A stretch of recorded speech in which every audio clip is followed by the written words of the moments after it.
In this video, I'm going to teach you how to change shot animation in 2K25. It's a very easy process, so make sure to follow along. There are plenty of settings that you can customize about your shots. You will be able to change how they are performed, but also the HUD, so the visuals, how they appear, if they are big, if they are small, you can change the color and so on.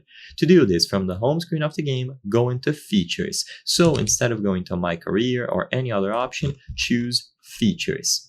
When you select Features, first I recommend going over to the settings. So before I teach you how to customize the HUD, if you go into these settings, you will find some options here. So you have shot timing profile, and then shot timing visual cue, shot meter input type.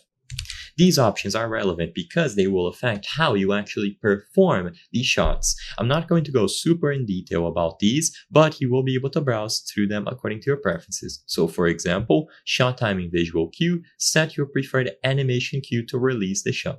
So you can change it here. Now, if you go back in the features, once you are satisfied with the standard settings, you will be able to go over to Customize HUD, and this is where you can change the visuals about the shot meter and how it appears.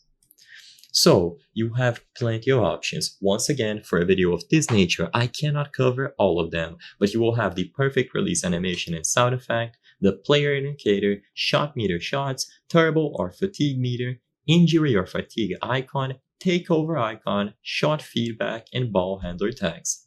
When you choose any of these options, you will be able to see the changes take effect immediately. So in this example, the player indicator is on, it is a circle, and if you change the color to purple, for example, you can clearly notice it here. So all of the changes will be reflected in real time. This player will keep performing the shots so you can see how it would like in actual gameplay.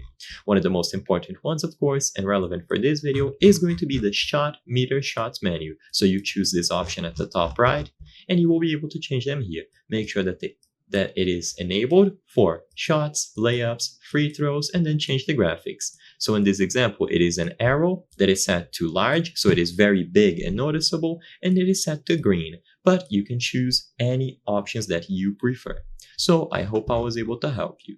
If this video helped you on changing the shot animation, please consider subscribing. As you can see, 83% of the people watching our videos are not subscribed. By subscribing, you can help us from the channel make higher quality videos. Thank you for watching, and I'll see you on the next one.